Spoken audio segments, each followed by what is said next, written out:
ਖੇਤੀ ਕਾਨੂੰਨਾਂ ਨੂੰ ਲੈ ਕੇ ਲਗਾਤਾਰ ਕਿਸਾਨਾਂ ਦਾ ਸੰਘਰਸ਼ ਜਾਰੀ ਹੈ। ਅੱਜ ਵੀ ਪੰਜਾਬ ਸਰਕਾਰ ਵੱਲੋਂ ਇੱਕ ਸੈਸ਼ਨ ਬੁਲਾਇਆ ਗਿਆ ਸੀਗਾ, ਪਰ ਅਕਾਲੀ ਦਲ ਅਤੇ ਆਪ ਜਿਹੜੇ ਲੀਡਰ ਪਹੁੰਚੇ ਸੀ ਉੱਥੇ, ਉਹਨਾਂ ਵੱਲੋਂ ਉੱਥੇ ਜਿਹੜਾ ਵਾ ਰੌਲਾ ਰੱਪਾ ਪਾਇਆ ਗਿਆ ਤੇ ਸੈਸ਼ਨ ਨੂੰ ਜਿਹੜਾ ਵਾ ਰੱਦ ਕਰ ਦਿੱਤਾ ਗਿਆ ਵਾ। ਰਮਨੀਤ ਸਿੰਘ ਬਿੱਟੂ ਮੇਰੇ ਨਾਲ ਮੌਜੂਦ ਨਾਲ ਗੱਲਬਾਤ ਕਰ ਲੈਂਦੇ ਆ। ਸਰ, ਕਿਸਾਨਾਂ ਦਾ ਸੰਘਰਸ਼ ਹਲੇ ਵੀ ਜਾਰੀ ਆ, ਟਰੈਕ ਤੇ ਕਿਸਾਨ ਬੈਠੇ ਨੇ, ਟੋਲ ਪਲਾਜ਼ਾ ਘੇਰੀ ਬੈਠੇ ਹੋਏ ਨੇ, ਸੋ ਕਿਸਾਨਾਂ ਦੀ ਜਿਹੜੀ ਆਵਾਜ਼ ਆ ਉਹ ਸੈਂਟਰ ਜਿਹੜਾ ਵਾ ਸੁਣ ਨਹੀਂ ਰਿਹਾ ਵਾ। ਗੌਰਵ, ਬੜੀ ਤਰੀਕੇ ਨਾਲ ਹਰ ਜਗ੍ਹਾ ਕੋਸ਼ਿਸ਼ ਹੋ ਰਹੀ ਆ, ਹਰ ਬੰਦਾ ਲੱਗਿਆ ਹੋਇਆ ਹੈ, ਪਰ ਉਹ ਅਖੀਰ ਨਹੀਂ, ਜਦੋਂ ਗੱਲ ਬਣੀ ਨਹੀਂ, ਉਹਨਾਂ ਦੇ ਕੰਨਾਂ ਤੱਕ ਆਵਾਜ਼ ਗਈ, ਕਿਉਂਕਿ ਮੋਦੀ ਸਾਹਿਬ ਦਾ ਇੱਕ ਰਵੱਈਆ ਐਸਾ ਹੈ, ਉਹਨਾਂ ਦੀ ਸਿਆਸਤ ਇਸ ਤਰੀਕੇ ਦੀ ਆ, ਜਾਂ ਨੇਚਰ ਸਮਝ ਲਓ ਵੀ ਜੋ ਲੋਕਤੰਤਰ 'ਚ ਨਹੀਂ, ਜੋ ਤਾਨਾਸ਼ਾਹੀ, ਜੋ ਹੁਕਮ ਸੁਣਾਤਾ ਸੁਣਾਤਾ। ਹੁਣ ਤਾਂ ਹੀ ਅੱਜ ਇਹ ਸੈਸ਼ਨ ਸੱਦਣਾ ਪਿਆ ਵੀ ਇਹ ਕਾਨੂੰਨਾਂ ਨੂੰ, ਜਿਹੜੇ ਪਹਿਲਾਂ ਆਰਡੀਨੈਂਸ ਸੀ, ਕਾਨੂੰਨ ਸੀ, ਇਹੀ ਗੱਲ ਅਸੀਂ ਸਮਝਾਉਂਦੇ ਰਹੇ ਉੱਥੇ ਵੀ ਇਹ ਨਹੀਂ ਹੋਣਾ, ਪੰਜਾਬ 'ਚ ਨਹੀਂ ਹੋਣਾ, ਹਰਿਆਣੇ 'ਚ, ਦੁਨੀਆ 'ਚ। ਚਲੋ ਅੱਜ ਹੁਣ ਸੈਸ਼ਨ 2 ਦਿਨ ਦਾ ਵਧਾ ਕੇ ਕਰਤਾ, ਤੇ ਅੱਜ ਜਿਹੜਾ ਇਹ ਬਿੱਲ ਦੀਆਂ ਕਾਪੀਆਂ ਸਾਰਿਆਂ ਨੂੰ ਤਿਆਰ ਹੋਣਾ ਸੀ, ਕਿਉਂਕਿ ਸਭ ਦੀ ਡਿਮਾਂਡ ਸੀ ਵੀ ਸਾਨੂੰ ਬਿੱਲ ਦੀਆਂ ਕਾਪੀਆਂ ਹੈ ਜਿਹੜੀਆਂ ਉਹ 1 ਦਿਨ ਪਹਿਲਾਂ ਦਿੱਤੀਆਂ ਜਾਣ। ਇਸ ਕਰਕੇ ਮੁੱਖ ਮੰਤਰੀ ਸਾਹਿਬ ਨੇ ਫੈਸਲਾ ਕਰਕੇ ਸਪੀਕਰ ਸਾਹਿਬ ਨਾਲ 2 ਦਿਨ ਦਾ ਕਰਤਾ ਵੀ ਅੱਜ ਅਸੀਂ 5 ਵਜੇ ਤੱਕ ਜਿਹੜਾ ਵੀ ਤਿਆਰ ਕੀਤਾ ਹੈ, ਇਹਨਾਂ ਨੂੰ ਰੱਦ ਕਰਨ ਵਾਲੀਆਂ ਜਿਹੜਾ ਆਪਾਂ ਖਰੜਾ ਤਿਆਰ ਕੀਤਾ ਹੈ, ਉਹ 5 ਵਜੇ ਤੱਕ ਸਾਰੀਆਂ ਆਪੋਜੀਸ਼ਨ ਪਾਰਟੀਆਂ, ਆਮ ਆਦਮੀ ਪਾਰਟੀ ਤੇ ਅਕਾਲੀ ਦਲ, ਠੀਕ ਆ, ਉਹ ਆਪੋਜੀਸ਼ਨ ਨੇ, ਆਪੋਜੀਸ਼ਨ ਦਾ ਰੋਲ ਅਸੀਂ ਜਿਵੇਂ ਦਿੱਲੀ ਨਿਭਾਉਂਦੇ ਉਹਨਾਂ ਨੂੰ ਵੀ ਨਿਭਾਉਣਾ ਚਾਹੀਦਾ ਤੇ ਨਿਭਾ ਰਹੇ ਆ, ਉਹ ਅਲੱਗ ਗੱਲ ਆ। ਪਰ ਜਿੱਦ ਤੱਕ ਕਿਸਾਨ ਦੇ ਲਈ ਨੇ, ਸਾਰੇ ਇੱਕ ਨੇ, ਉਹ 'ਚ ਕੋਈ ਵੀ ਸਿਰਫ ਬੀਜੇਪੀ ਤੋਂ ਸਿਵਾਏ ਸਾਰੀਆਂ ਇੱਕ ਨੇ। ਅੱਜ ਤਕਰੀਬਨ ਸਾਰੇ ਹੀ ਆਪਣੇ ਆਪਣੇ ਟਰੈਕਟਰਸ ਤੇ ਇੱਕ ਹੁੰਦਾ ਨਾ ਬਈ, ਇੱਕ ਭਾਵਨਾ ਹੁੰਦੀ ਆ, ਟਰੈਕਟਰਾਂ ਤੇ ਆਏ, ਸਭ ਕੁਝ ਹੋਇਆ, ਤੇ ਕੱਲ ਲੰਬੀ ਇਸ ਗੱਲ ਤੇ ਅੱਜ ਬਿੱਲ ਆ ਗਿਆ, ਸਾਰੇ ਪੜ੍ਹ ਕੇ ਲਿਖ ਕੇ ਆਉਣਗੇ, ਸਮਝ ਕੇ ਆਉਣਗੇ, ਤੇ ਕੱਲ ਨੂੰ ਜੇ ਸਰਕਾਰ ਜਿਹੜੀ ਚੀਜ਼ ਲੈ ਕੇ ਆ ਰਹੀ ਆ, ਜੇ ਉਹ 'ਚ ਕੋਈ ਕਮੀ ਹੋਊਗੀ, ਆਪੋਜੀਸ਼ਨ ਵਾਲੇ ਉਹ ਆਪਣੀ ਗੱਲ ਰੱਖਣਗੇ ਉੱਥੇ, ਤੇ ਉਹਦੇ ਵਿੱਚ ਹੋਰ ਸੁਧਾਰ ਹੋ ਜਾਣਗੇ। ਪਰ ਕੱਲ ਜਿਹੜਾ ਫੈਸਲਾ, ਜਿਹੜਾ ਕਿ ਇੱਕ ਮੰਦਭਾਗੀ ਗੱਲ ਆ, ਜਿਹੜੀ ਕਿ ਸੈਂਟਰ ਵਾਲਿਆਂ ਨੇ ਕਰਾ ਕੇ ਹਟੇ ਨਹੀਂ ਉਹਨਾਂ ਚਿਰ, ਨਾ ਗਵਰਨਰ ਸਾਹਿਬ ਨੇ ਦੱਸੀ ਉੱਤੇ ਰਿਪੋਰਟ, ਨਾ ਬੀਜੇਪੀ ਵਾਲਿਆਂ ਨੇ ਦੱਸੀ। ਜੇ ਦੱਸੀ ਹੁੰਦੀ ਤਾਂ ਆਹ ਗੱਲ ਨਾ ਹੋਣੀ ਪੈਂਦੀ। ਇੱਕ ਆਪਣੇ ਇੱਕ ਯੂਨੀਅਨ ਆਫ ਸਟੇਟਸ ਆ, ਦੇਖੋ ਆਪਣਾ ਇੱਕ ਫੈਡਰਲ ਢਾਂਚਾ ਏ, ਇਹ ਸਾਰੇ ਸਟੇਟਾਂ ਦੇ ਨਾਲ, ਅਲੱਗ-ਅਲੱਗ ਸਟੇਟਾਂ ਦੇ ਨਾਲ ਇਹ ਦੇਸ਼ ਬਣਦਾ ਏ, ਤੇ ਇੱਥੇ ਕਿਸੇ ਨਾਲ ਧੱਕਾ ਨਹੀਂ ਹੋ ਸਕਦਾ। ਪਰ ਬਦਕਿਸਮਤੀ ਆ, ਪਰ ਚਲੋ ਹੁਣ ਸਰਕਾਰ ਕਾਨੂੰਨ ਕੱਲ ਨੂੰ ਲੈ ਕੇ ਆਏਗੀ, ਇਹਨੂੰ ਰੱਦ ਕਰਾਂਗੇ। ਸੋ ਅੱਜ ਨਵਜੋਤ ਸਿੰਘ ਸਿੱਧੂ ਵੀ ਸੈਸ਼ਨ 'ਚ ਪਹੁੰਚੇ ਸੀ, ਉਸ ਤੋਂ ਬਾਅਦ ਉਹਨਾਂ ਨੇ ਇੱਕ ਵੀਡੀਓ ਵੀ ਜਿਹੜੀ ਆ ਅਪਲੋਡ ਕੀਤੀ ਆ। ਉਹਨਾਂ ਨੇ ਕਿਹਾ ਕਿ ਜਿਹੜਾ ਕਿਸਾਨਾਂ ਦਾ ਸੰਘਰਸ਼ ਆ, ਝੰਡਿਆਂ ਤੇ ਡੰਡਿਆਂ ਦਾ ਸੰਘਰਸ਼ ਆ।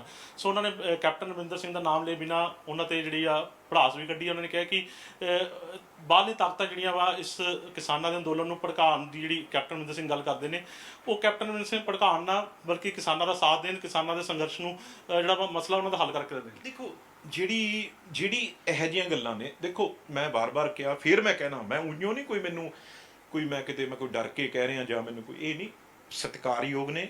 ਜਿਵੇਂ ਮੈਂ ਗੱਲ ਬਾਕੀਆਂ ਦੀ ਕਰਦਾ ਹਾਂ, ਤੇ ਇਹਨਾਂ ਦਾ ਵੀ ਬਹੁਤ ਦੇਣ ਆ, ਚਾਹੇ ਉਹ ਕ੍ਰਿਕਟ ਨੂੰ ਹੋਵੇ, ਚਾਹੇ ਉਹ ਕਮੈਂਟਰੀ ਦੇ ਵਿੱਚ ਯੋਗਦਾਨ ਹੋਵੇ, ਚਾਹੇ ਸਿਆਸਤ 'ਚ ਹੋਵੇ। ਪਰ ਇੱਥੇ ਆ ਕੇ ਜਦੋਂ ਇਹ ਗੱਲ ਕਰਦੇ ਆ, ਵਿੱਚ ਮੈਂ ਉਹੀ ਕਿਹਾ ਨਾ ਵੀ ਉਦੋਂ ਰਾਹੁਲ ਗਾਂਧੀ ਜੀ ਤੇ ਵੀ ਆਏ, ਕਿਸਾਨਾਂ ਦੀ ਗੱਲ ਤਾਂ ਪਹਿਲੇ ਨੰਬਰ ਤੇ ਆ, ਪਰ ਵਿੱਚ ਉਹ ਆਪਸੀ ਲੜਾਈ ਆ ਜਿਹੜੀ ਕੈਪਟਨ ਅਮਰਿੰਦਰ ਸਿੰਘ ਜੀ ਦੀ, ਜਿਹੜੇ ਮੁੱਖ ਮੰਤਰੀ ਨੇ ਤੇ ਸਿੱਧੂ ਸਾਹਿਬ ਜੀ ਨੂੰ ਸਮਝਦੇ ਆ, ਕੈਪਟਨ ਸਾਹਿਬ ਵੱਲੋਂ ਤਾਂ ਕਦੇ ਕੋਈ ਕਮੀ ਹੋ ਨਹੀਂ ਗਈ, ਪਰ ਉਹ ਜਿਹੜੀ ਉਹ ਮੂਹਰੇ ਸ਼ੋਅ ਕਰ ਬੈਠਦੇ ਆ, ਉਹ ਦਿਖਾ ਦਿੰਦੇ ਆ, ਜਿਹੜੀ ਕਿ ਇਸ ਵੇਲੇ ਕਿਸਾਨਾਂ ਦੀ ਲੜਾਈ ਵੇਲੇ ਇਹ ਲੋੜ ਨਹੀਂ ਗੀ। ਜਿਹੜੀ ਤੁਸੀਂ ਗੱਲ ਲੰਬੀਆਂ ਕੀਤੀਆਂ, ਮੈਂ ਵੀ ਉਹਨਾਂ ਦੀ ਸੁਣ ਰਿਹਾ ਸੀ, ਬਹੁਤ ਵਧੀਆ ਗੱਲਾਂ ਕੀਤੀਆਂ ਉਹਨਾਂ ਨੇ, ਜਿਹੜੀ ਇੱਕ ਬੜੀ ਪ੍ਰੋਪਰ ਉਹਨਾਂ ਨੇ ਸਾਰੀ ਜਿਹੜੀ ਫੇਸਬੁੱਕ ਤੇ ਉਹਨਾਂ ਨੇ ਆਪਣੇ ਤੇ ਪਾਈ ਆ, ਵੀਡੀਓ ਬਣਾਈ ਆ, ਬੜੀ ਉਹਨੂੰ ਸਮਝ ਕੇ, ਬੜੇ ਲੋਕਾਂ ਨਾਲ ਸਲਾਹ ਕਰਕੇ ਉਹ ਬਣਾਈ ਲੱਗਦੀ ਆ। ਤੇ ਪਰ ਸਿੱਧੂ ਸਾਹਿਬ, ਇੱਕ ਗੱਲ ਰਿਕੁਐਸਟ ਆ ਮੇਰੀ ਉਹਨਾਂ ਨੂੰ, ਜਿਹੜੇ ਉਹਨਾਂ ਨੂੰ, ਦੇਖੋ ਜਿਹੜੀ ਮੈਂ ਗੱਲ ਕਹੂੰਗਾ ਇਹਦਾ ਵੀ ਉਹਨਾਂ ਕੋਲ ਵੀ ਜਵਾਬ ਹੋਏਗਾ, ਇਹਦੇ ਉਲਟ ਜਵਾਬ ਉਹਨਾਂ ਕੋਲ ਤਿਆਰ ਹੋਏਗਾ, ਪਰ ਇੱਕ ਗੱਲ ਸਮਝਣ ਦੀ ਲੋੜ ਆ। ਮੈਂ ਸਮਝਾਉਣਾ ਚਾਹੁੰਦਾ ਏ, ਮੈਂ ਉਹਨਾਂ ਤੋਂ ਵੱਡਾ ਤਾਂ ਨਹੀਂ, ਪਰ ਦੇਖੋ ਜਿਹੜਾ ਆਪਣੀ 70,000 ਕਰੋੜ ਰੁਪਏ ਦੀ ਆਪਾਂ ਫਸਲ ਆ ਜਿਹੜੀ, ਉਹ ਆਪਾਂ ਜਿਹੜੀ ਸੈਂਟਰ ਗਵਰਨਮੈਂਟ ਆਪਾਂ ਪਹਿਲਾਂ 70,000 ਕਰੋੜ ਰੁਪਈਆ ਆਰਬੀਆਈ ਤੋਂ ਲੈਨੇ ਆ, 9% ਉਹਦੇ ਉੱਤੇ ਆਪਾਂ ਨੂੰ ਵਿਆਜ ਲੱਗਦਾ, ਆਰਬੀਆਈ ਆਪਾਂ ਨੂੰ ਦਿੰਦੀ ਆ। ਫਿਰ ਆਪਾਂ ਤੋਂ ਐਫਸੀਆਈ ਆ, ਜਿਹੜੀ ਐਫਸੀਆਈ ਦੇਸ਼ ਲਈ ਖਰੀਦ ਕਰਦੀ ਆ ਜਿਹੜੀ, ਉਹ ਆਪਾਂ ਤੋਂ ਇਹ ਸਾਰੀ ਜਿਹੜੀ ਆਪਾਂ ਪੈਸਾ ਆਪਾਂ ਦੀ ਫਸਲ ਖਰੀਦਦੇ ਆ, ਉਹ ਆਪਾਂ ਨੂੰ FCI ਉਹਦੇ ਪੈਸੇ ਦੇ ਦਿੰਦੀ ਆ। ਜਿਹੜਾ 9% ਵਿਆਜ ਲੱਗਦਾ ਉਹ ਤਕਰੀਬਨ 6000 ਕਰੋੜ ਰੁਪਈਆ ਹੈ। 6000 ਕਰੋੜ ਕੱਲਾ ਵਿਆਜ ਬਣਦਾ ਹੈ ਜਿਹੜਾ RBI ਨੂੰ, ਉਹ FCI ਆਪਾਂ ਨੂੰ ਦੇਣ ਦੀ, ਆਪਾਂ ਸਾਰਾ ਦਾ ਸਾਰਾ ਪੈਸਾ ਤੇ ਵਿਆਜ ਦਾ ਸਮੇਤ ਪੈਸਾ ਉਹਨਾਂ ਨੂੰ ਆਪਾਂ ਮੋੜ ਦਿੰਨੇ ਆ। ਕਈ ਉਹਦੇ ਵਿੱਚ ਇਸ਼ੂਜ਼ ਆ ਜਾਂਦੇ ਆ, ਜਿਵੇਂ 31000 ਕਰੋੜ ਦਾ ਇਹ 10 ਸਾਲ ਦੇ ਵਿੱਚ ਕਈ ਸੈਂਟਰ ਗਵਰਨਮੈਂਟ ਆਪਣੇ ਤੇ ਪਾ ਦਿੰਦੀ ਹੈ ਖਰਚ, ਜਿਵੇਂ 31000 ਕਰੋੜ ਦਾ ਪਾਇਆ ਹੈ, ਉਹਦੀ ਤਕਰੀਬਨ 250 ਕਰੋੜ ਰੁਪਈਆ ਕੁਛ ਉਹਦੀ ਸਿਰਫ ਕਿਸ਼ਤ ਬਣ ਜਾਂਦੀ ਹੈ ਸਾਲ ਦੀ, ਜਿਹੜੀ ਆਪਾਂ ਦਿੰਨੇ ਆ। ਹੁਣ ਸਿੱਧੂ ਸਾਹਿਬ ਮੈਂ ਇੱਕ ਗੱਲ ਦੱਸਦਾ, ਪਹਿਲਾਂ ਤਾਂ ਯੂਨੀਅਨ ਆਫ ਸਟੇਟ ਆ, ਆਪਾਂ ਕਿਤੇ ਕੋਈ ਬਾਗੀ ਥੋੜੀ ਆ, ਆਪਾਂ ਆਪਣਾ ਹੱਕ ਆਪਣਾ ਸੂਬੇ ਤੋਂ ਆਪਾਂ ਢਿੱਲ ਦਾ ਜ਼ੋਰ ਲਾਉਣਾ ਤੇ ਮੰਨਣਾ ਪਊਗਾ ਉਹਨਾਂ ਨੂੰ। ਮੰਨਣੇ ਆਪਾਂ ਕਿਤੇ ਅਲੱਗ ਥੋੜੀ ਹੋਣਾ ਹੈ ਦੇਸ਼ ਨਾਲੋਂ। ਐਡਾ ਵੱਡਾ ਦੇਸ਼ ਆ ਤੇ ਸਾਡਾ ਐਡਾ ਵੱਡਾ ਇਸ ਯੋਗਦਾਨ ਆ, ਅਸੀਂ ਕਿਵੇਂ ਛੱਡ ਦਈਏ? ਤੇ ਇਸ ਕਰਕੇ ਇਹ ਜਿਹੜਾ ਸਟੇਟ ਨੂੰ ਉਹ ਕਹਿੰਦੇ ਆ, ਮੈਂ ਮੰਨਦਾ ਹੋਰ ਉਹਨਾਂ ਨੇ ਡਿਵਰਸੀਫਿਕੇਸ਼ਨ ਦੀ ਗੱਲ ਕੀਤੀ, ਕੋਆਪਰੇਟਿਵ ਦੀ ਗੱਲ ਕੀਤੀ, ਮੰਡੀ ਸਿਸਟਮ ਦੀ ਗੱਲ ਕੀਤੀ, ਵਿਭਿੰਨਤਾ ਦੀ ਗੱਲ ਕੀਤੀ, ਉਹ ਸਾਰੀਆਂ ਠੀਕ ਆ, ਪਰ ਸਭ ਤੋਂ ਵੱਡੀ ਜਿਹੜੀ ਉਹ ਗੱਲ ਕਰ ਜਾਂਦੇ ਆ ਵੀ ਸਟੇਟ ਜਿਹੜੀ ਆ ਜਿਵੇਂ ਦੁੱਧ ਦੀ ਖਰੀਦ ਆ ਜਾਂ ਕਿਸੇ ਹੋਰ ਚੀਜ਼ ਦੀ ਖਰੀਦ ਆ ਉਹ ਕਰਦੇ, ਉਹ ਬਹੁਤ ਥੋੜੇ ਲੈਵਲ ਤੇ ਆ। ਤੇ ਲੋਕਾਂ ਨੂੰ ਜਿਹੜੀ ਆਪਾਂ ਉਹ ਕਹਿੰਦੇ ਆ ਵੀ ਸਟੇਟ ਖਰੀਦ ਲੇ, ਮੈਂ ਤੁਹਾਨੂੰ ਇੱਕ ਸਿੰਪਲ ਉਦਾਹਰਨ ਦਿੰਦਾ, ਹੁਣ ਮਾਰਕੀਟ ਚਲੇ ਜਾਓ, ਜਿਹੜੀ ਚਾਵਲ ਦੀ ਆ ਉਹ ਰੇਟ ਕਿੰਨਾ ਹੈ, ਜਿਹੜਾ MSP ਜਿਹਨੂੰ ਕਹਿੰਦੇ ਆ ਆਪਾਂ, ਜਾਂ ਕਿੰਨੇ ਦਾ ਵਿਕਦਾ ਉਹ ਮਿਨੀਮਮ ਜਿਹੜੀ ਸਪੋਰਟ ਪ੍ਰਾਈਸ ਉਹ 3100 ਰੁਪਈਆ ਹੈ। ਤੇ ਜੇ ਆਪਾਂ ਮਾਰਕੀਟ 'ਚ ਉਹਨੂੰ ਲੈਣ ਚਲੇ ਜਾਈਏ, ਉਹੀ ਚੌਲ ਉੱਥੇ ਜਾ ਕੇ, ਚੌਲ ਕਹਿ ਰਿਹਾ ਮੈਂ ਜਿਹੜਾ ਤਿਆਰ ਕਰਕੇ ਵੀ ਆਪਾਂ, ਉਹ ਮਿਲਦਾ ਹੈ ਕਿਸਾਨ ਨੂੰ, ਜੇ ਆਪਾਂ ਹੀ ਲੈਣ ਚਲੋ 2100 ਰੁਪਏ ਦਾ, ਕਿਸਾਨ ਨੂੰ 3100 ਰੁਪਈਆ ਦਿੰਨੇ ਆ ਆਪਾਂ। 1000 ਰੁਪਏ ਦਾ ਇਹਦੇ ਪਿੱਛੇ ਹੀ 1000 ਰੁਪਏ ਦਾ ਜਿਹੜਾ 1 ਕੁਆਂਟਲ ਮਗਰ ਜਿਹੜਾ ਉਹ ਸਰਕਾਰ ਆ ਜਿਹੜੀ ਉਹ ਬੇਅਰ ਕਰਦੀ ਆ, ਨੁਕਸਾਨ ਸਹਿੰਦੀ ਆ। ਆਪਾਂ ਕਿੱਥੋਂ ਸਹਿ ਲਾਂਗੇ? ਇਹੀ 6000 ਕਰੋੜ ਤੋਂ ਤਕਰੀਬਨ ਸਾਲ ਦਾ ਉੱਤੇ ਹੋ ਜਾਂਦਾ। ਤੇ ਜੇ ਮੈਂ ਹੁਣ ਦੀ ਸਥਿਤੀ ਦੱਸ ਦਿੰਨਾ, ਆਪਣੀ ਕੁੱਲ ਕਮਾਈ ਆ ਜਿਹੜਾ ਆਪਾਂ ਨੂੰ ਪੈਸਾ ਆਉਂਦਾ, ਉਹ ਤਕਰੀਬਨ ਆਪਾਂ ਨੂੰ ਆਉਂਦਾ 65-66000 ਕਰੋੜ, ਜਿਹੜਾ ਸਾਰੇ ਪਾਸੇ ਕਮਾਈ ਜਿਹੜੀ ਆਪਾਂ ਕਹਿੰਦੇ ਆ।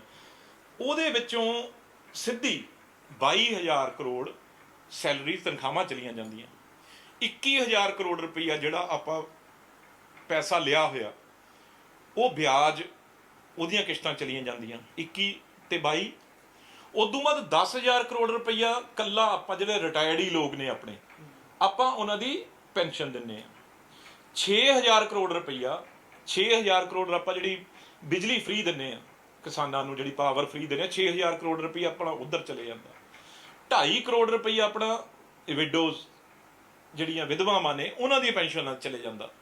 ਤੇ ਬਾਕੀ ਸਾਰਾ ਜਿਹੜਾ ਐਡਾ ਕੁਝ ਸਰਕਾਰ ਦਾ ਤੰਤਰ ਚੱਲਦਾ, ਗੱਡੀਆਂ ਕਾਰਾਂ ਪੱਖੇ AC ਤੇਲ ਜੋ ਵੀ ਕੁਝ ਚੱਲਦਾ, ਖਰਚਾ 10000 ਕਰੋੜ ਰੁਪਈਆ ਖਰਚਾ ਤਕਰੀਬਨ ਉਹ ਹੋ ਜਾਂਦਾ। ਤੇ ਗੱਲ ਕਰੀਏ 70000 ਕਰੋੜ ਰੁਪਈਆ ਆਪਣਾ ਖਰਚਾ ਹੋ ਜਾਂਦਾ, ਤੇ ਕਮਾਈ ਆਪਣੀ 65 ਤੇ 66000 ਕਰੋੜ ਆ। ਉਹ ਚ 4000-5000 ਕਰੋੜ ਰੁਪਈਆ ਆਪਾਂ ਉਹ ਚ ਹੀ ਘਾਟਾ ਪਾ ਲੈਂਦੇ ਆ, ਬਾਕੀ ਦਾ ਛੱਡੋ। ਤੇ ਆਪਾਂ ਸਰਕਾਰ, ਮੈਂ ਮੰਨਦਾ ਸਾਰੇ ਵਸੀਲੇ ਉਹ ਕਹਿ ਰਹੇ ਆ ਵੀ ਰੇਤੇ ਦੀ ਮਾਈਨਿੰਗ, ਸ਼ਰਾਬ ਦੀ, ਜੋ ਮਰਜ਼ੀ ਕਰਕੇ ਆਪਾਂ ਹੋਰ 70000 ਕਰੋੜ ਰੁਪਈਆ ਕਿੱਥੇ ਦਾ ਆਪਣਾ ਸਾਲ ਦਾ ਬਜਟ ਹੀ 65-66000 ਕਰੋੜ ਆ। ਆਪਾਂ ਕੱਲੀ ਪੰਜਾਬ ਸਰਕਾਰ ਕੋਈ ਵੀ ਆ ਜੇ, ਮੁੱਖ ਮੰਤਰੀ ਚਾਹੇ 10 ਬਣ ਜਾਣ, ਇੱਕ ਜਗ੍ਹਾ ਜ਼ੋਰ ਲਾਉਣ ਲੱਗ ਜਾਣ, ਤਾਂ ਵੀ 70000 ਕਰੋੜ ਰੁਪਈਆ ਆਪਾਂ ਕਿੱਥੋਂ ਲਿਆ ਸਕਦੇ ਹਾਂ ਕਿਸਾਨ ਨੂੰ ਦੇਣ ਲਈ। ਇਸ ਕਰਕੇ ਆਪਾਂ ਜਿਹੜਾ ਕੁਝ ਲੈਣਾ ਹੈ ਉਹ ਸੈਂਟਰ ਤੋਂ ਹੀ ਲੈਣਾ ਹੈ, ਤੇ ਸੈਂਟਰ ਤੋਂ ਕਿਵੇਂ ਲੈਣਾ ਉਹ ਆਪਾਂ ਨੂੰ ਆਉਂਦਾ, ਆਪਾਂ ਅੱਗੇ ਕਿਹੜਾ ਹੱਕ ਨਹੀਂ ਲਏ। ਤੇ ਹੁਣ ਸਰਕਾਰ ਸਾਡੀ ਆ, ਲੋਕਾਂ ਦੀ ਬਣਾਈ ਹੋਈ ਸਰਕਾਰ ਆ, ਉਹ ਕਿਤੇ ਉੱਤੋਂ ਉੜ ਕੇ ਆ ਗਈ, ਉਹਨਾਂ ਦੇ ਗਲ ਗੂਠਾ ਦੇ ਕੇ ਉਹਨਾਂ ਤੋਂ ਹੀ ਹੱਕ ਲੈਣੇ ਆ। ਤੇ ਇਹਦੀ ਸੇਕ ਆ ਜਿਹੜਾ ਉਹ ਪਹੁੰਚਣ ਲੱਗ ਗਿਆ ਉਹਨਾਂ ਦੇ ਕੋਲ। ਐਵੇਂ ਨਹੀਂ ਮੰਤਰੀ ਉਹਨਾਂ ਦੇ ਭੱਜੇ ਫਿਰਦੇ ਸੜਕਾਂ ਤੇ, ਐਵੇਂ ਨਹੀਂ ਰੋਜ਼ ਮਿੰਤਾਂ ਕੱਢਦੇ ਫਿਰਦੇ। ਹਜੇ ਤਾਂ ਉਹਨਾਂ ਦਾ ਬਾਹਰ ਨਿਕਲਣਾ ਬੰਦ ਹੋਇਆ, ਘਰਾਓ ਸ਼ੁਰੂ ਹੋਏ ਆ ਆਪਣੇ ਆਪ, ਕਿਉਂਕਿ ਅਮਿਤ ਸ਼ਾਹ ਜੀ ਇੱਕ ਚੈਨਲ ਆ ਬਹੁਤ ਵੱਡਾ ਨਿਊਜ਼ 18, ਉਹ ਬਿਹਾਰ ਦੇ ਚ ਵੀ ਚੱਲਦਾ, ਹੋਰ ਵੀ ਚੱਲਦਾ, ਉਹਦੇ ਉੱਤੇ ਮੋਦੀ ਸਾਹਿਬ ਅਮਿਤ ਸ਼ਾਹ ਜੀ ਇੰਟਰਵਿਊ ਦੇ ਰਹੇ ਸੀ। ਤਕਰੀਬਨ ਉਹਨਾਂ ਨੇ ਅੱਧੇ ਪੌਣੇ ਘੰਟੇ ਤੋਂ ਉੱਤੇ ਦੀ ਇੰਟਰਵਿਊ ਦਿੱਤੀ। ਉਹ ਚ ਉਹਨਾਂ ਨੇ ਇਹ ਗੱਲ ਕਹੀ ਵੀ ਜਿਹੜਾ ਇਹ ਬਿੱਲ ਬਹੁਤ ਸਹੀ ਆ, ਇਸੇ ਕਰਕੇ ਇਹ ਜਿਹੜਾ ਐਜੀਟੇਸ਼ਨ ਆ ਉੱਠ ਨਹੀਂ ਰਿਹਾ। ਇਹ ਸ਼ਬਦ ਨੇ ਉਹਨਾਂ ਦੀ ਇੰਟਰਵਿਊ, ਤੁਸੀਂ ਜਾ ਕੇ ਸੁਣ ਲਿਓ ਵੀ ਐਜੀਟੇਸ਼ਨ ਹੀ ਉੱਠ ਨਹੀਂ ਰਿਹਾ। ਉਹ ਤੁਸੀਂ ਹਜੇ ਕੀ ਚਾਹੁੰਦੇ ਹੋ? ਐਜੀਟੇਸ਼ਨ ਫਿਰ ਦਿਖਾ ਦੇਣਗੇ ਹੱਥ ਕਿਸਾਨ, ਹਜੇ ਤਾਂ ਸਾਰਾ ਦਾ ਪੰਜਾਬ ਲੱਗਦਾ ਸਾਰੇ ਨੇ ਇੱਥੋਂ ਕਿ ਇਹੀ ਹੋਇਆ ਨਾ, ਉਹਨਾਂ ਦੇ ਸ਼ਬਦ ਨੇ, ਉਹਨਾਂ ਨੇ ਮੱਲਮ ਤਾਂ ਕੀ ਲਾਉਣੀ ਸੀ, ਉਲਟਾ ਇਹ ਕਿਹਾ ਕਿਸਾਨਾਂ ਨੂੰ ਵੀ ਉਹਨਾਂ ਦਾ ਤਾਂ ਐਜੀਟੇਸ਼ਨ ਜੇ ਉਹ ਸਹੀ ਹੁੰਦੇ ਐਜੀਟੇਸ਼ਨ ਉੱਠ ਹੀ ਨਹੀਂ ਰਿਹਾ, ਚੱਲ ਹੀ ਨਹੀਂ ਰਿਹਾ। ਉਰੇ ਅੱਗਾਂ ਲੱਗੀਆਂ ਪਈਆਂ ਏ, ਹਰ ਪੰਪ ਬੰਦ ਆ ਤੁਹਾਡੇ ਰਾਨੀ ਅੰਬਾਨੀ ਦਾ, ਹਰ ਮਾਲ ਬੰਦ ਆ। ਤੇ ਤੁਸੀਂ ਉਹ ਤਾਂ ਗੱਲ ਛੱਡੋ, ਆਉਣ ਵਾਲੇ ਦਿਨਾਂ 'ਚ ਜਦੋਂ ਅਸੀਂ ਹੋਰ ਹਜੇ ਸ਼ੰਭੂ ਤੋਂ ਗਾਹਾਂ ਟੱਪਣਾਂਗੇ ਨਾ, ਹਜੇ ਤਾਂ ਇੱਥੋਂ ਹੀ ਜ਼ੋਰ ਦਿਖਾ ਰਹੇ ਆ। ਜਿੱਦਣ ਤੁਹਾਡੇ ਘਰ 'ਚ ਵੜ ਗਏ, ਘਰ 'ਚ ਵੜ ਕੇ ਜਿੱਦਣ ਦਿਖਾਇਆ, ਹਜੇ ਤਾਂ ਤੁਹਾਡੇ ਬੀਜੇਪੀ ਵਾਲੇ ਲੀਡਰ ਆ ਹੁਣੀ ਹਜੇ ਤਾਂ FIR ਕਰਾਉਂਦੇ ਫਿਰਦੇ ਹਰ ਜ਼ਿਲ੍ਹੇ 'ਚ ਮੇਰੇ ਖਿਲਾਫ। ਇਹ ਤਾਂ ਇੱਕ ਆ ਬਿੱਟੂ, ਇਹੋ ਜਿਹੇ ਲੱਖਾਂ ਬਿੱਟੂ ਤਿਆਰ ਹੋਣੇ, ਕਿਹਦੇ ਤੇ FIR ਦਰਜ ਕਰਾ ਦੋਗੇ ਤੁਸੀਂ? ਇੱਕ ਬਿੱਟੂ ਤੇ FIR ਦਰਜ ਕਰਾਓ, ਇੱਥੇ ਤਾਂ ਲੱਖ ਬੈਠਾ ਏ, ਕਰੋੜ ਬੈਠਾ ਏ ਬਿੱਟੂ ਬਣ ਕੇ, ਕਿਸਾਨ ਬਣ ਕੇ। ਬਿੱਟੂ ਤਾਂ ਕੀ ਚੀਜ਼ ਆ, ਕੋਈ ਹੈਸੀਅਤ ਨਹੀਂ ਉਹਦੀ, ਪਰ ਕਿਸਾਨ ਬਣ ਕੇ ਜਿੱਦਣ ਕਰੋੜਾਂ ਪਹੁੰਚ ਗਿਆ, ਫਿਰ ਕਿਹਦੇ ਤੇ FIR ਦਰਜ ਕਰਾ ਲਓਗੇ? ਅਸ਼ਵਨੀ ਜੀ, ਜਿਹੜੇ ਤੁਹਾਡੇ ਸਾਰੇ ਲੀਡਰ, ਕਾਲੀਆ ਜੀ, ਦੂਜੇ ਆਪਣੇ ਮਦਨ ਮੋਹਨ ਮਿੱਤਲ ਜੀ, ਸਾਰੇ, ਇਹਦੇ ਨਾਲ ਕੀ ਫਰਕ ਹੋਣਾ? ਇਹਦਾ ਮਤਲਬ ਜਿਹੜਾ ਵੀ ਕਿਸਾਨ ਦੀ ਗੱਲ ਕਰੂਗਾ ਉਹਦੇ ਤੁਸੀਂ ਪਰਚਾ ਦਰਜ ਕਰਾਓਗੇ, FIR ਦਰਜ ਕਰਾਓਗੇ, ਇਹਦੇ ਨਾਲ ਕੋਈ ਫਰਕ ਨਹੀਂ ਪੈਣਾ। ਮੈਂ ਬਾਰ-ਬਾਰ ਤੁਹਾਡੇ ਮੂਹਰੇ ਹੱਥ ਜੋੜ ਕੇ ਕਹਿਣਾ ਵੀ ਤੁਸੀਂ ਇੱਥੋਂ ਨਿਕਲ ਕੇ ਜਾ ਕੇ ਦਿੱਲੀ ਬੈਠੋ, ਕਿਸਾਨਾਂ ਦੀ ਗੱਲ, ਮਜ਼ਦੂਰਾਂ ਦੀ ਗੱਲ, ਤੇ ਨਾਲ ਇੱਕ ਅਖੀਰਲੀ ਆੜਤੀਆਂ ਦੇ ਇੱਕ ਗੱਲ ਮੈਂ ਸ਼ਹਿਰ ਵਾਲਿਆਂ ਨੂੰ ਕਹਿਣਾ, ਸਾਰੇ ਸ਼ਹਿਰ ਵਾਲੇ, ਇਹ ਦਿਖਾ ਦਿਓ ਤੁਸੀਂ ਵੀ ਇਹਨਾਂ ਨੂੰ ਇਹ ਭੁਲੇਖਾ ਏ, ਇਹਨਾਂ ਨੂੰ ਗਲਤ ਫਹਿਮੀਆਂ, ਕਿਤੇ ਪਿੰਡ ਤੇ ਸ਼ਹਿਰ, ਮੰਡੀਆਂ ਅਲੱਗ-ਅਲੱਗ ਨੇ, ਕਸਬੇ ਆਪਣਾ ਐਸੋਸੀਏਸ਼ਨਾਂ।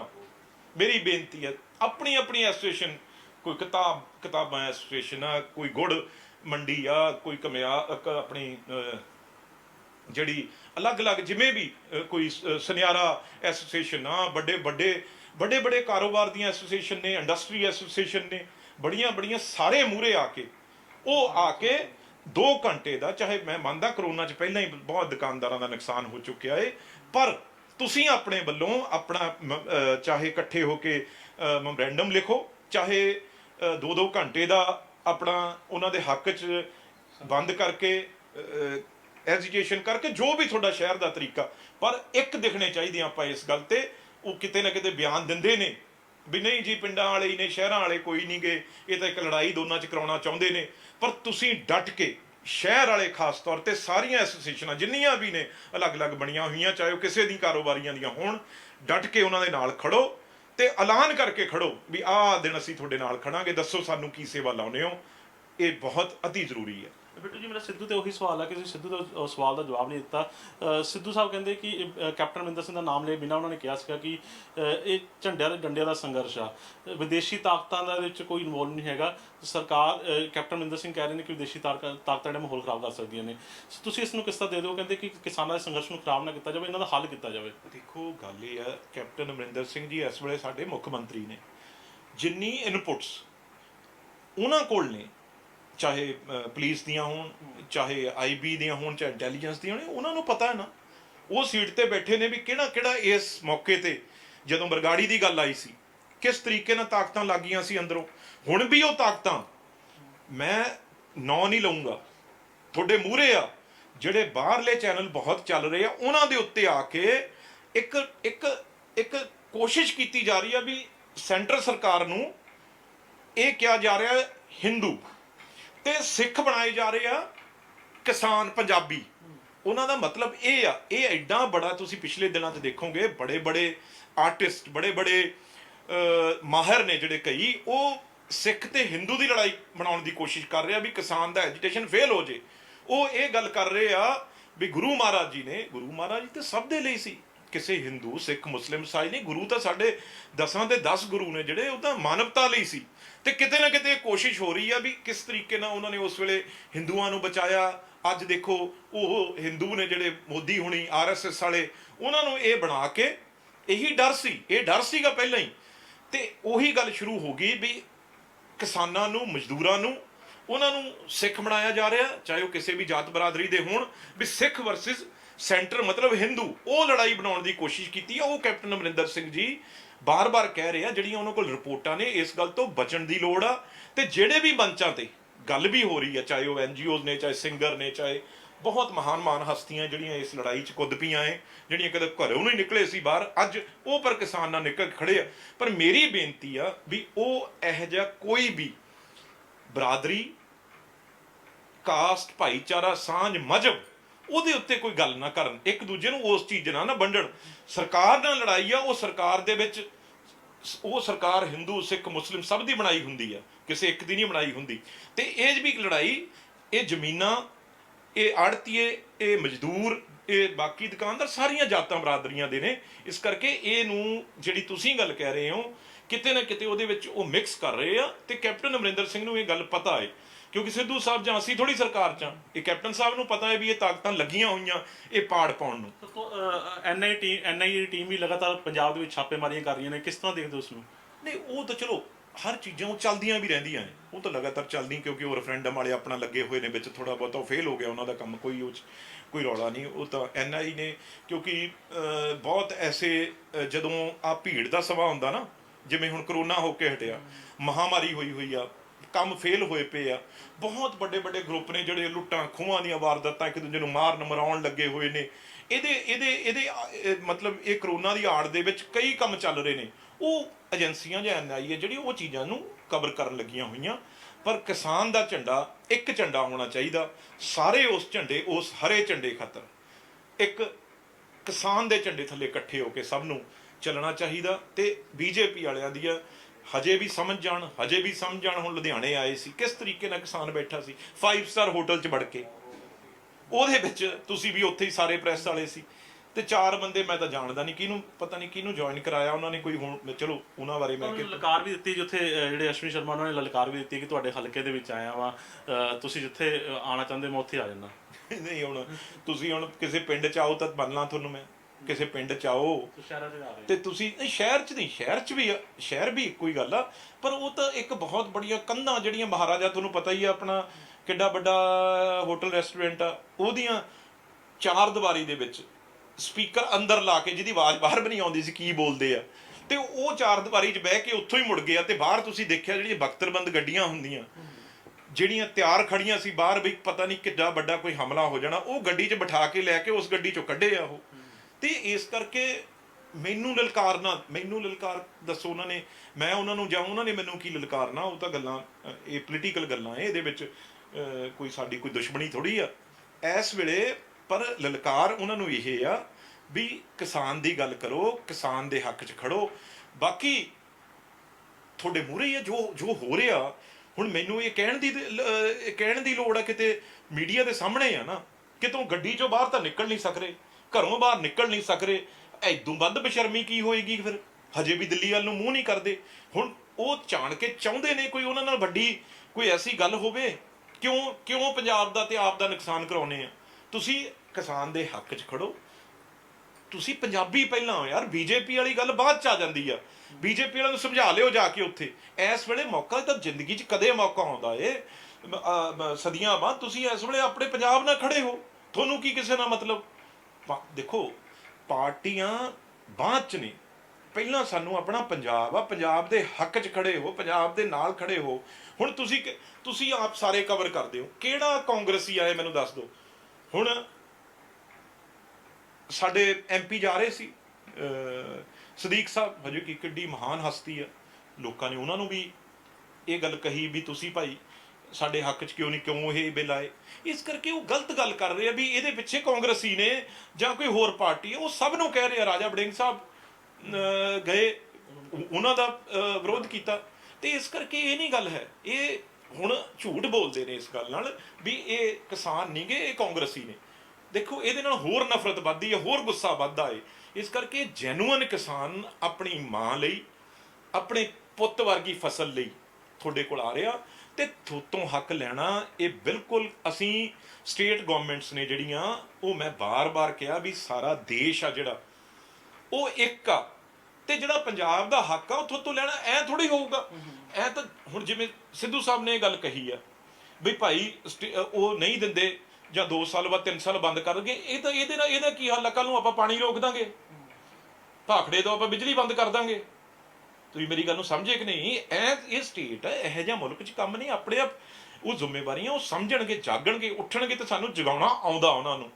ਨਹੀਂ ਤਾਂ ਕੱਲ ਨੂੰ ਆਪਾਂ ਕਹਾਂਗੇ ਅਸੀਂ ਰਾਜਸਥਾਨ ਹਰਿਆਣੇ ਨੂੰ ਦਿੱਲੀੋਂ ਪਾਣੀ ਬੰਦ ਕਰ ਦਿੰਦੇ ਹਾਂ, ਜਿਹੜੀ ਬਿਜਲੀ ਜਾਂਦੀ ਹੈ ਸਾਡੇ ਉਹ ਬੰਦ ਕਰ ਦਿੰਦੇ ਆ। ਹੋਰ ਚੀਜ਼ਾਂ ਜਿਹੜੀਆਂ ਸਪਲਾਈ ਚੇਨ ਜੰਮੂ ਕਸ਼ਮੀਰ ਨੂੰ ਹਿਮਾਚਲ ਨੂੰ ਜਾਂਦੀ ਉਹ ਬੰਦ ਕਰ ਦਿੰਦੇ ਆ। ਲੇਹ ਲਦਾਖ ਤੋਂ ਵੀ ਸਭ ਕੁਝ ਉਰੇ ਹੀ ਜਾਂਦਾ। ਤੇ ਇਸ ਕਰਕੇ ਉਹ ਨੌਬਤ ਆਉਣ ਤੋਂ ਪਹਿਲਾਂ ਇਹੋ ਜਿਹੀ ਚੀਜ਼ ਕੋਈ ਕਰਨ ਤੋਂ ਪਹਿਲਾਂ ਉਹਨਾਂ ਨੂੰ ਸੋਚ ਲੈਣਾ ਚਾਹੀਦਾ, ਸਮਝ ਲੈਣਾ ਚਾਹੀਦਾ ਵੀ ਪੰਜਾਬ ਕੀ ਚੀਜ਼ ਹੈ। ਤੇ ਅਸੀਂ ਤਾਂ ਬਾਰਡਰ ਤੇ ਬੈਠੇ ਆ, ਥੋੜੇ ਦੁਸ਼ਮਣ ਨਾਲ ਲੜਦੇ ਆ ਪਾਕਿਸਤਾਨ ਨਾਲ। ਜੇ ਅਸੀਂ ਹੱਥ ਖੜੇ ਕਰ ਦਈਏ ਕੱਲ ਨੂੰ ਵੀ ਅਸੀਂ ਨਹੀਂ ਲੜਦੇ, ਸਾਡੇ ਪਿੰਡਾਂ ਵਾਲੇ ਜਿਹੜੇ ਬਾਰਡਰ ਤੇ ਸਾਰਾ ਜਿਹੜਾ ਬਾਰਡਰ ਤੇ ਕਿਸਾਨ ਜਾਂ ਬਾਰਡਰ ਪਾਰ ਕਰਕੇ ਵੀ ਖੇਤੀ ਕਰਦਾ, ਜੇ ਉਹ ਤੁਹਾਡੇ ਇਹ ਕਹਿ ਦਊਗਾ ਵੀ ਮੈਂ ਨਹੀਂ ਲੜਨਾ ਭਾਈ ਪਾਕਿਸਤਾਨ ਨਾਲ। ਕਿੰਨੇ ਸਾਲ ਹੋ ਗਏ ਅੱਜ? 70। ਜੇ ਕੋਈ ਨਸ਼ੇ ਦੀ ਖੇਪ ਆਉਂਦੀ ਹੈ ਤਾਂ ਫੜਾਉਂਦਾ, ਜੇ ਕੋਈ ਵੈਪਨਸ ਆਉਂਦੇ ਆ ਤਾਂ ਫੜਾਉਂਦਾ। ਉਹਨੇ ਤਾਂ ਕਦੇ ਨਹੀਂ ਕਿਹਾ ਵੀ ਮੈਂ ਤੁਹਾਡੇ ਮੁਲਕ ਨਾਲ ਭਾਈਗਦਾਰੀ ਕਰਦਾ ਏ। ਇਸ ਕਰਕੇ ਉਹਨਾਂ ਨੂੰ ਸੋਚਣਾ ਚਾਹੀਦਾ ਵੀ ਕੀ ਕੀ ਪਰਿਸਥਿਤੀਆਂ 'ਚ ਸਾਨੂੰ ਮਾਰਨ ਦੀ ਕੋਸ਼ਿਸ਼ ਹੋ ਰਹੀ ਆ ਤੇ ਥੋੜਾ ਬਚਾਉਣਾ ਕੰਮ ਆ ਸਾਨੂੰ। ਪਹਿਲਾਂ ਉਹਨਾਂ ਨੇ ਟੈਰਰਿਜ਼ਮ ਨਾ ਮਾਰ ਕੇ ਆ, ਫਿਰ ਤੁਹਾਨੂੰ ਨਸ਼ੇ ਨਾ ਮਾਰਿਆ, ਹੁਣ ਉਹ ਇਹੋ ਜਿਹੀਆਂ ਚੀਜ਼ਾਂ ਤੁਸੀਂ ਲੱਗ ਗਏ ਉਹਨਾਂ ਦਾ ਸਾਥ ਦੇਣ। ਇਸ ਕਰਕੇ ਬਹੁਤ ਵੱਡੀ ਇਹ ਗੱਲ ਆ, ਲੜਾਈ ਇਹਨੂੰ ਸਮਝਣਾ ਚਾਹੀਦਾ। ਤੇ ਇਹ ਲੜਾਈ ਹਟਣੀ ਨਹੀਂ ਗੀ। ਜੇ ਤੁਸੀਂ ਸੋਚੋ ਨਾ, ਜਿਹੜੀ ਅਮਿਤ ਸ਼ਾਹ ਜੀ ਕਹਿ ਰਿਹਾ ਵੀ ਨਹੀਂ ਇਹ ਤਾਂ ਉੱਠ ਨਹੀਂ ਰਹਾ, ਉੱਠੂ ਕਿਵੇਂ? ਵੀ ਜਰਾ ਤੁਹਾਨੂੰ ਚੱਕ ਕੇ ਮਾਰਾਂਗੇ ਪਰੇ ਫਿਰ ਉੱਠੂਗਾ ਇਹ। ਤੁਸੀਂ ਉਹ ਦਿਨ ਜ਼ਰੂਰ ਲਿਆਉਣੇ ਨੇ। ਤੇ ਇਸ ਕਰਕੇ ਸਮਝੋ, ਮੈਂ ਬਾਰ-ਬਾਰ ਇਹ ਗੱਲ ਕਹੀ ਸੀ ਵੀ ਇਹ ਭਗਤ ਸਿੰਘ ਦੀ ਧਰਤੀ ਆ। ਜੇ ਗਾਂਧੀ ਜੀ ਦਾ ਦੇਸ਼ ਆ, ਇੱਥੋਂ ਭਗਤ ਸਿੰਘ ਜਿਹੜਾ ਖੇਤਾਂ 'ਚ ਜਾ ਕੇ ਬੰਦੂਕਾਂ ਬੀਜ ਕੇ ਆਇਆ ਸੀ, ਉਹ ਵੀ ਦਿਨ ਯਾਦ ਕਰੋ। ਪਰ ਉਹੋ ਜਿਹੀ ਵਾਇਲੈਂਸ ਆਪਾਂ ਕਿਉਂ ਉਹੋ ਜਿਹੇ ਦਿਨ ਲੈ ਕੇ ਆਉਣੇ ਆ? ਇਸ ਕਰਕੇ ਹੁਣ ਮੈਂ ਇਦੋਂ ਵੱਧ ਗੱਲ ਨਾ ਕਰਾਂ ਤਾਂ ਚੰਗਾ ਏ, ਇਹ ਸਮਝ ਜਾਣਾ। ਸੋ ਇਹ ਸਨ ਮੈਂਬਰ ਪਾਰਲੀਮੈਂਟ ਰਮਨੀਤ ਸਿੰਘ ਬਿੱਟੂ, ਜਿਨ੍ਹਾਂ ਨੇ ਨਵਜੋਤ ਸਿੰਘ ਸਿੱਧੂ ਵੱਲੋਂ ਜਿਹੜੀ ਵੀਡੀਓ ਜਿਹੜੀ ਅਪਲੋਡ ਕੀਤੀ ਗਈ ਆ ਉਸ ਦੇ ਜਿਹੜੇ ਨੇ ਜਵਾਬ ਦਿੱਤੇ ਨੇ। ਉਸ ਤੋਂ ਇਲਾਵਾ ਉਹਨਾਂ ਨੇ ਸ਼ਹਿਰ ਵਾਸੀਆਂ ਨੂੰ ਵੀ ਅਪੀਲ ਕੀਤੀ ਹੈ ਕਿ ਕਿਸਾਨਾਂ ਦੇ ਅੰਦੋਲਨ ਨੂੰ ਜਿਹੜਾ ਵਾ ਸਫਲ ਕਰਨ ਲਈ ਜਿਹੜੇ ਨੇ ਸ਼ਹਿਰ ਵਾਸੀ ਜਿਹੜੇ ਨੇ ਉਹ ਸਭ ਤੋਂ ਅੱਗੇ ਆਉਣ। ਕੈਮਰਾਮੈਨ ਗੁਰਦੇਵ ਦੇ ਨਾਲ ਨਰਿੰਦਰ ਮਹਿੰਦੂ, ਜਗਬਾਣੀ TV।